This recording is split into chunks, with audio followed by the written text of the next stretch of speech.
Isang malaking kaganapan ang nagtulak kay Sandro Marcos na magpahayag sa publiko ng kanyang tindi at salungatan sa kanyang sariling ama na si Bongbong Marcos. Ayon sa pahayag ni Sandro, itinuturo niyang protekton ng sindikato ang Kuting ng Norte. Dahil sa mariing paratang na ito, inaasahang makukulong na ang Pangulo dahil sa umano'y kanyang kaugnayan sa krimen. Nagdulot ng matinding pagkabahala sa publiko ang mga paratang ni Sandro Marcos laban sa kanyang ama. Sa gitna ng mga ito, nakahanda na ang mga otoridad na sampahan ng Apollo kaso na ikinapahayag ng ilang senador at ng mga netizens. Ang ganitong pagkilos ay nagdudulot ng pag-aalala sa mga amo niya at nagpapakita ng kakulangan sa pagpapahalaga ng prinsipyo ng batas at katarungan. Mahalaga ang pagpapanatili ng integridad at patas sa pagtrato sa lahat ng kasong sinasalang sa Senado upang mapanatili ang tiwala ng publiko sa sistema at justisya. Ngunit ito ang balitang ating pagkakatutukan. Ngunit bagong lahat kinakailangang harapin ang mga ebidensya laban sa kanya para sa patuloy na pagtutok sa mga sumasangkot sa mga aligasyon. Sa tunay, ito ang balitang ating pagkakatutukan. Ngunit bagong lahat siguraduhin mag-subscribe at i-hit ang notification bell para sa patuloy na pagtutok sa mga sulyap ng bagong balita sa tunay na boses ng masa.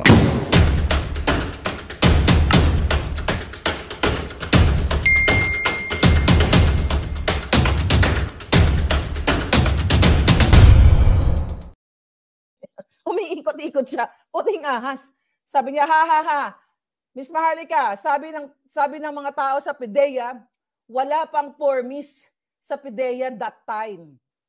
Actually, 2019 lang ang pormis talaga nag-umpisa. Nakakatawa talaga yung si Lasso at ang kanyang mga comms. Wala pong pormis. Yan po sabihin ninyo sa inyong mga manonood. Although napanood namin kayo sa interview ninyo sa SMNI, tama po yun na wala pang pormis nung time, nung 2012, nung yung document na sinasabi mo at ang kabobohang pangontra ng Malacanang, ng Presidential Communications ni Cesar Chavez at nitong ni Lazo. Tawa nga sabi ko ganun. Sabi niya, ma'am, tawa ng tawa po yung mga tao dito. Nagmukhang tanga si Lazo. Wala pong pormis nung time na yon. Kaya sabihin niyo po yan sa mga tagapanood. Okay? Sabi pa nga niya, maglabas kamo sila ng document na existing na ang pormis that time. Kasi wala pa pong pormis nun, ma'am. Mano-mano lang. Ha, ha, ha. Sunog na naman si Lasso sa'yo. Yan. This is from may mga palangga natin na nagmamahal sa inyo. Kaya alam mo, hindi ko kayo binubolja ka. Kasi hindi ko kayo, itong mga brusko-brusko kong palangga, na sabi ko kung nagkasabay tayo, baka naging tayo. Alright. Brusko to itong kausap ko. At mga kaidaran ko lang, o baka matanda pa lang ako ng kalahating taon. Anyway, yung B pumas. Dahil lang sorry. Okay. Ngayon, mga palangga. Lasso. Liza Tanas. Alam mo, bigla akong, hindi tayo dapat maawa kay Kuting eh. Okay? Nung sinabi sa akin itong pinaka-reliable na siya isinusubuan lang kung ano ang, kung ano ang ipapagawa sa kanya o pinapatulog, matulog na lang muna dyan. Siguro kay Kuting, ito, siguro sabi ni Lisa, at sabi ni Tambalo, susubuan mo na yung asawa mo ng pulburon at may gagawin na nata yung kahindik-hindik. Siguro sabi ni Lisa Tanas, dear, this is your pulburon. Just get some rest and I'll do the rest. Siguro nagaganon-ganon ang bigaon. So, nakakabahala talaga to. Sabi niya, sabi ni Palangga, maglabas, nasabi ko na pala to, maglabas kamo sila ng document na existing ang promise that time. Kasi wala pang promise nun. Paano, pag sinungaling talaga yung press release na yung PIDEA na yan. Yan sila kamo ang fake news. Ma'am, huwag nyo silang tatantanan. Nandito lang kami sa likod mo. Nag-aantay ng tamang panahon. Sa tamang panahon, dadadan, maliligwak na si Kuting. Malapit na to. Ma'am, sabi niya, mano-mano lang yung panahon na yon noong 2012. Meaning, logbook at compilation lang noong 2012. 2019 lang po nagkaroon ng database computer-generated upgrade. Mga bobo po talaga, exactly yung word niya, mga bobo po talaga itong mga tao nila, so ang gobyernong ito mga sinungaling. At it's sad to say, kasama po ako sa gobyernong ito. But, as sabi niya, but nandito po kami sa likod ninyo. Okay? Tapos sabi niya, magsinungaling na nga lang, hindi pa ginalingan. Yan po ang sabihin ninyo na paulit-ulitin ninyo. In 2012, wala pa pong promise. Okay? Promise na sinasabi ni Kuting. Kasi yan po ang defense, okay, ni PDEA, nitong si Abalos Loslos. Ito si Abalos, bobong putang ina. Bobong jutang Jenemas. Alam mo, Abalos, napanood kita you know. Kaya kita napanood dahil dun sa ulat ng sa interview namin ni Ka Eric at Doc Lorraine kahapon sa mahalin natin ang Pilipinas. Alam mo, nahirapan na kayo hanapin, Doc Lorraine. Talagang ginugurgur yung kanilang Facebook at saka YouTube. Mahalin natin ang Pilipinas. Ayan, senior ko dyan sa Facebook at saka sa YouTube natin. Okay. Napanood ko itong si Abalos na sinasabi niya, sa panahon ngayon, sa mga panahon ngayon, na sabi niya, hindi gumaganon din si bakla Ayan, no? Hindi na dapat tayo nakikinig sa, o naniniwala basta-basta sa fake news. Kasi ako nga na fake news din ako. Sabi niya, na identity theft ako. Oy, Abalos, anong utak mo? Sinorlog na ng pulburon? Magkaiba ang issue ng identity theft dito sa dokumentong inilabas ko. Siyo nga, magbibigay ka lang naman ng example, hindi mo pa ginalingan. Anong identity theft? Ang identity theft? Yung ginamit, let's say yung identity mo sa pang-i-scam. Diba? Pang-i-scam. Let's say, ikaw, sino dito? Samuel. Samuel, I like your name. Samuel Requerme. Samuel. Samuel, wala na si Palangga. Samuel, ito Si Samuel, okay? Kaibigan ko si Samuel. Si Samuel, sobrang close kami. So, in-share. Kunyari sa Amerika ka Palangga, sinare mo yung iyong social security, alam ko lahat, phone number and everything, Nag-apply ngayon ako ng credit card. Ginamit ko yung identity mo. Na-approve and everything, in-enjoy ko yung credit card, chuchu-chuchu. Diba? Ninakaw ko yung identity mo para makapang-scam ako ng tao. O maka-scam ako maka-gastos ako through credit card. That is identity theft. Ay, huy, Canada ka Palangga. Si Samuel Dumaran, iba din pala Samuel. Daming Samuel. Samuel ng buhay ko. Anyway, mga Palangga, yun yung identity theft. Ikaw, Abalos, yung mga example ninyo, okay? Okay. Yung mga example ninyo, kasyungaan. Ang pinag-usapan natin dito, ito ang pag-usapan nyo, itong authority to operate, at ito yung pre-appointment. Saan yung isa yung kagabi? Ito yung pre-operation report. Yung tatlong PR, sabi ko pala sa inyo, ipapost ko, no? Mamaya nakalimot na borlog na ako kagabi Palangga. Na showgod ang kipailam ko. Okay.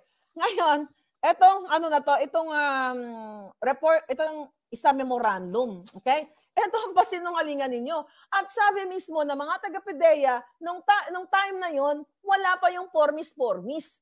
Anong identity theft, Abalos? At saan ka lumalayo ka? Hindi yun ang topic natin. Yes, may fake news. And the number one purveyor of fake news is you sa PDEA at dyan sa gobyerno. Imagine, yung pinagtatawanan kayo mismo ng inyong institusyon, mismo ang kapulisan, mga bruskong mga AFP, mga alindogang mga taga-PDEA ang matitino dyan. Kung may natitira pa naman dyan Palangga. Okay? Mismo sila ang nagpapasinungaling na ang dineliver yung debunk. Okay? Yung dineliver yung pang-debunk dito sa issue nitong tatlo dokumentong ito ay wala sa malayo sa katotohanan. Kaya nga, ang sabi sa atin, nitong may mga hindi din itong may mga eksperyensya, may kaalaman dito sa mga papeles na to, ipakita nyo daw yung mano-manong logbook at compilation noong 2012 na inilag ito, at kasi permado ito ng team leader mga Palangga, inilag ito, ipakita nyo yon sa taong bayan. Yan daw ang tamang pagsagot, hindi yung kabubuhan ninyo. Kasi gusto nyong linlangin ang taong bayan. Kasi nga naman, itong mga dugyot na, baka makalimutan ko, may isa pa palang sinabi sa akin. Yan, dugyot, mainstream media. Ayan, okay. Lagay natin yan. Na itong mga ano ninyo, itong mga press release ba? Ito mga kasinungalingan ninyo na wala pang pormis, nasunog na kayo. Okay? Sinungaling ka, Lazo. Sinungaling ka, Abalos. Sinungaling kayong lahat. Ginagago nyo ang taong bayan, kahit ilagay nyo yung mukha ko dyan sa kung saan-saan, na ako ay sinasabi nyo na fake news. Kayo ang jutang ginemes. Kayo ang fake news. Kayo. Dahil pinagtatawanan kayo mismo ng mga tao sa loob, sang hanay ninyo, na kayo ay mga julul. Julul ka, Lazo. Kayo ni Lisa, pagbudin ko kayo eh. Tangayan nyo eh. Anyway, tapos sabihin nyo, walang katotohanan, mag-ingat sa fake. Kasi yung I challenge you, ilang araw na lang, you file a case against me here in America para magbabakbakan tayo sa korte. Kasi sa korte, hindi po pwedeng ganito lang yan. Ay, fake news yan si Maharlika. Hindi yan totoo, damaging yan, libelous. Hindi ka pwedeng gano'n na aakusahan mo lang ako, hingi ka ng $10 million because of what? Libelous statement, chuchu-chuchu.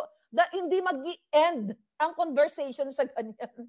Kahit kayo magpa-press conference, Maharlika, kinasuhan, magbabayad ng $100 million as danyos. Julol! Mga gago, mga hidiputan, hindi ginagawa, mga mango. Nami pag anuhin ang ano ninyo, ulo ninyo, mga mango. Yun ang mango. Google nyo, mango, Ilonggo yun. Bugo, wag nyo na i-Google. Okay. Kahit ilagay nyo pa ako dyan, ilagay nyo ako sa kulungan. Yan ang utos ni Lisa. Ito, destroy Maharlika. I-edit ang picture ko, ilagay ako sa rehas. Di ba? Pinapalabas pa nga nila, Maharlika, dinampot na sa Amerika. Hoy! May alindog today is really... Mayawa kayo. Bakit ganun pa man? Mga ungugid, siling ni Ramil, gani man. Palangga. Di po, mga linti namin pang gurgurin dyan sa mga pwesto nila. Mga tanginan yung lahat, kahit lagay nyo dyan, Maharlika, nanginginig na. Ba, di po, nanginginig daw ako palangga. Nanginginig na magbabayad ng $100 million, kinasuhan. Ulo, lalampasuin ko kayo sa courtroom. Tanginan nyo. Ready na ba kayo? Lahat kayo? Kaya I challenge you, Marcos Jr., kayo, PDEA, to file a case here in America. Dito tayo, dito nyo, total. Mahilig naman kayo manindak-nindak. Akala nyo papasindak. Kasi, ipapaporensik natin to. No, actually, this is not the one. Kasi, yung original. Okay? Ito, picture lang ang sinid sa atin ng bonggang-bongga. Pero ang original, nasa safe. Okay? Nasa safety deposit box. Nandyan sa, itinago ang original na ito sa 46C. Sa 46C, sa condominium sa Rockwell. Okay? Dira, base nagadasa na da. Baka maka 46C, baka nasa Daza Street, baka ganun. Daza Street. You know what? Ay, ito mga hinayupak na ito, pinaggagago tayo. Basagin ko tong trip nyo eh. Basagin ko yung trip nyo. Okay? So, ayun mga palangga. Maharlika, magkukulong na. Ulol, kukulong ko kayo sa mga bisig ko palangga. Anyway, bisig, parang lalaki. But anyway, bigla ako yung naging lalaki. Magganong pa man, mga kababayan. Matutok tayo. Eto, Lazo, Kuting. Kasi total, ayaw mo magpa-drug test.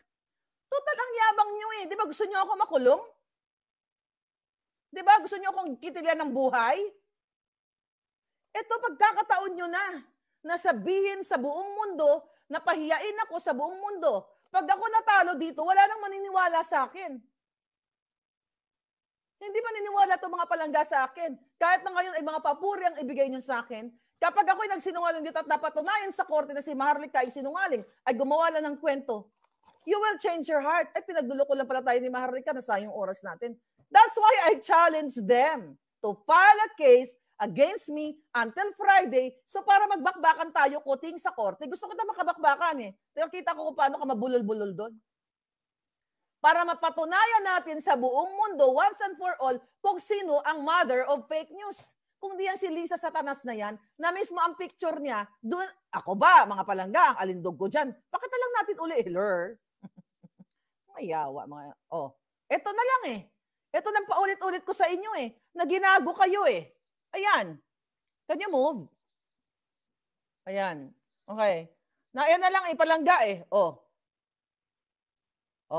Loto.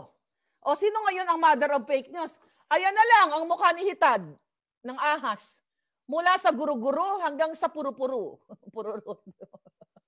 Sino ngayon ang mother of fake news sa atin? Mula sa buntis ng 9 months hanggang sa buntis ng 3 years. Mula sa 3 years pala. 3 years na buntis ang litrato, naging 1 year na lang. Di ba? Tangin na ninyo. Yan, ipaporensik ninyo kung sino nag-edit niyan. Yan, tangin na nyo, ginagamit yung pera ng bayan para dyan sa before pison, after pison. Tangin na, I challenge you. Total, feeling nyo, pag-aari nyo Pilipinas. Sasalagin ko lahat ng ibabato nyo sa akin. Lahat para lang mapatunayan sa taong bayan na itong pinigay sa atin na dokumento, mapapatunayan natin sa buong mundo na minsan noong 2012 si Kuting ay dapat dadamputin na ng PDEA ngunit hinarang o nakipag-bribe ang kanyang asawa sa mga tiwali noong panahon ni Noynoy na partner niyang si Ochoa ayon sa ating impormante. Doon tayo magbabakbakan sa dokumentong ito. Ito na ang panahon ninyo. Di ba, Lisa, gumagawa ka ng paraan kung paano ako magipit. Naghahanap ka ng mga tao para ako ay gipit-gipitin. Kaya lang ang syunga mo. Ang mga nahanap mong tao, mga scammer katulad mo. Kaya ilalampaso ko kayong lahat. Buisit kayong mga alpot kag yatay ka. Gulp Seward. Yan. Tago ko na ito si Beekeeper. Alala ko ito yung poging-pogi si Adam Clay. Okay? Ngayon, mga palangga. Hi, giatay. Ano to? Sabi nito pala. Dance, ma'am, I posed a question to you last year in a message or email regarding what they are asking here. My hint is for you to look closely at the second and third child. Genealogy plus the... Swing. Third child. Sino doon? Third child ni Kuting? No, what do you mean? Nakalimutan ko. Sige, paki-comment mo dyan palangga. Baka na bangag ako today sa galit. Alright? Giatay ka, sabi ni Giatay ka, Lisa, sabi ni Bisaya and Germany before and after Pison. So very fangit, sabi ni Babrik Michelle Benson.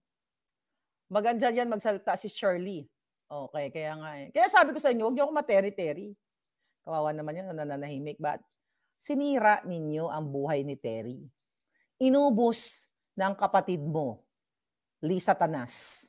Okay, ayon sa ating source.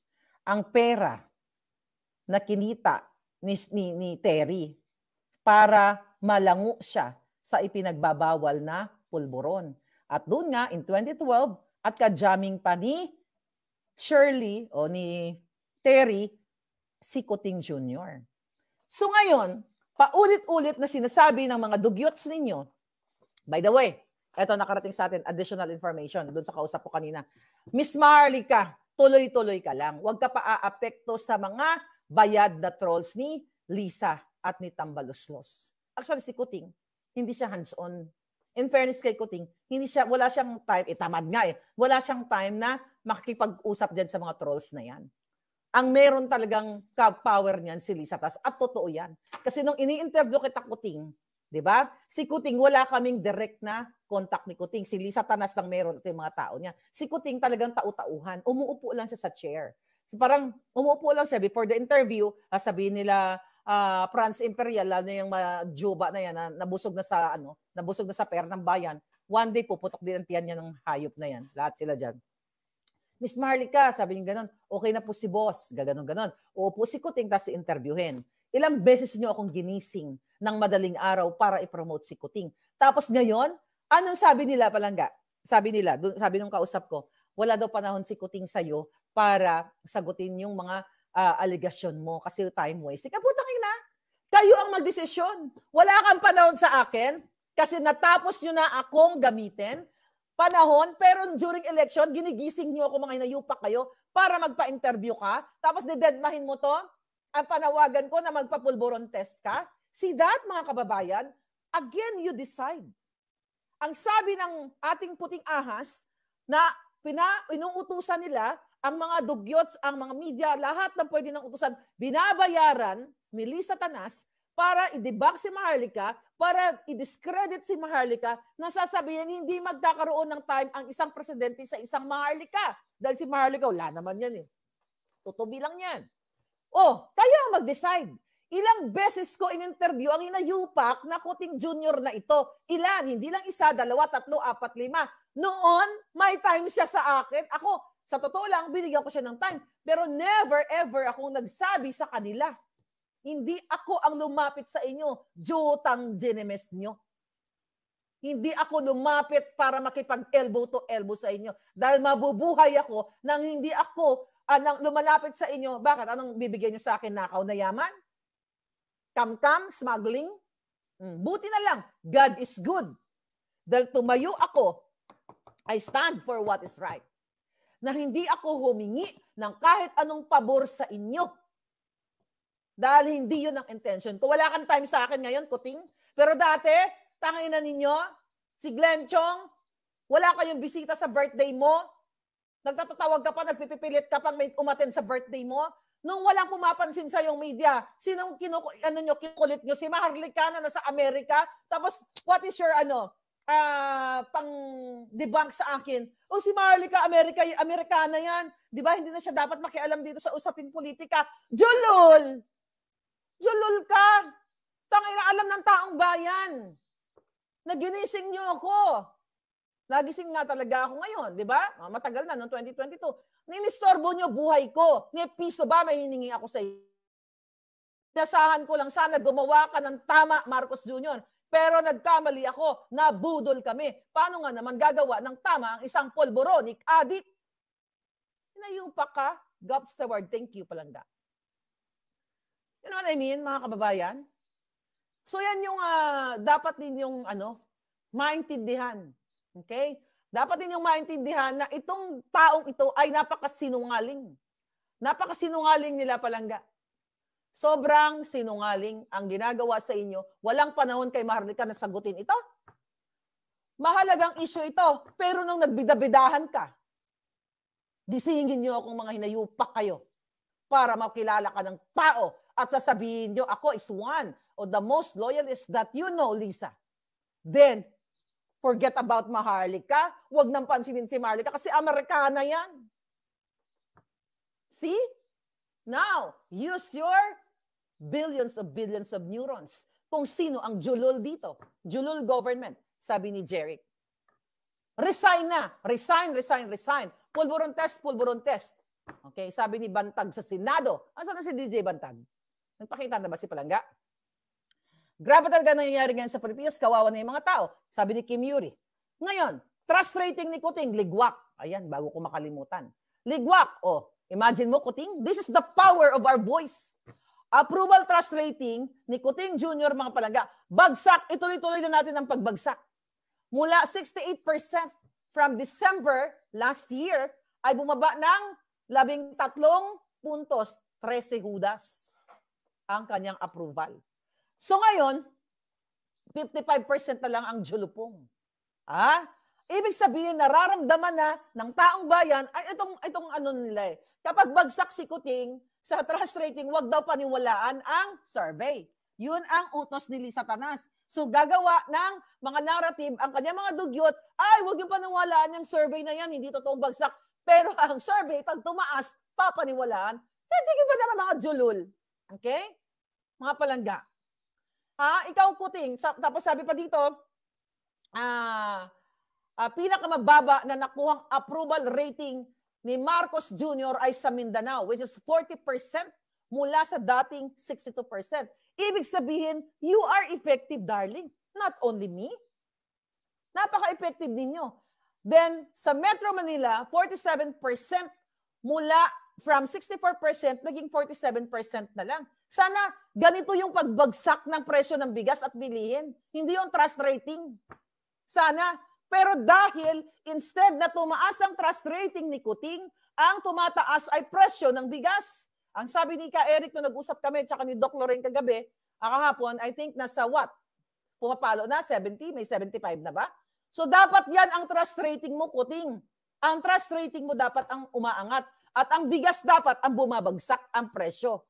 Pero dahil nga bangag ka, ang babagsak talaga ang trust rating mo. Dahil sukang-suka na ang taong bayan sa iyo, sa inyong lahat. Okay? So from 66%, okay, as a Bisaya naman, from 66 to 54% ang kanyang trust rating. At sa part ng Luzon, from 74%, bumagsak siya ng 64%. Okay? Bumaba rin ang approval ni Pangulong Bangag ninyo sa Class E. Okay? 48% mula 68%. And Class D, ito yung from 69% to 56%. Ito yung masa. Diba? Level A, leveling ng status ng pamumuhay. Yung E, yung pinakamahirap. Yung D, mahirap pa rin. Diba? From 69%, 56%. At yung class A, B, C, yung A yung mga alta-alta at kasama dun sa A yung mga kawatan na katulad nila. A, B, then C, middle class, ganyan. So kaya kapag tinanong kayo, anong level ng pamumuhay nyo? O, tanongin ko kayo, anong level ng pamumuhay ninyo? Anong letter na lang? Sige, wag na yung level, letra. Anong nasa letra ano kayo? Letra ng A, B, or C, o D, E, o baka F pa. So samantala, mga palangga, sumadsad ang trust rating ni Marcos nga sa 57%. Okay? From March, itong March 2024 ay 73%. Okay? To 57%. December 73 siya, then March 57%. See that? So anong excuse me? So anong ibig sabihin yan, mga hitad? Mga hitad, ibig sabihin, tagumpay ang bunganga ninyong lahat na nakikita ng taong bayan. Lulitski, thank you. Pangkapi, thank you. Mary Ann, thank you palaga. Ngayon, balikan kita, Kuting. Sa sinasabi ninyo, na utos ninyo, ni Tambaloslos at ni Lisa Tanas na bayaran-bayaran ang mga patay gutom na mga mula sa level X na pamumuhay. You know, maging proud pa kayo if you are from the level D or E. Kahit mahirap kayo, hindi kayo lumalamo ng nakaw ng pera ng bayan o hindi na sungal-ngalan ang inyong mga bibig ng pera dahil kayo ay nagsinungaling sa inyong mga kababayan. So magpasalamat pa rin, well, the fact na mahirap ang buhay dahil sa gobyernong ito. Ngayon balikan kita, Kuting. Dahil sabi sa akin ng ating impormante, mga palangga, okay, na ang pera natin, ang pera ninyo dyan sa Pilipinas, ay ipopondo, pababahain ang mga commercial dito sa channel natin. Pinagbablock ko na nga yung political ads nila. Hindi ko alam, lumalabas pa mga hinayupa. Okay? So, pupondohan ni Lisa Tamba, ni Tamba Lisa, ang mga social media ads. Pupondohan nila ang mga dugyots. Pupondohan nila ang mga mainstream media para hindi pag-usapan itong in-expose natin na minsan noong 2012, March of 2012, ay dapat aarestuhin na si Kuting dahil sa kanyang involvement sa pulburon. At nire-report nila, palangga, nire-report nila yung mga reels natin, yung pinagawa ko actually yun eh. You know? Yung reel, actually, hindi ko pinawag ko na sa batang magaling. Sabi ko, pakigawa mo ngayon, itapat mo yung kay Pangulong Duterteng speech at yung itong dokumento na to. So, pinost natin yan. Nire-report ng mga inayupak na yan. Okay? Kasi daw, okay, I will, may nag-send sa akin, okay, na pinost niya, ito daw ang message. Okay? Parasahin natin. Ito yung message ng mga hinayupak.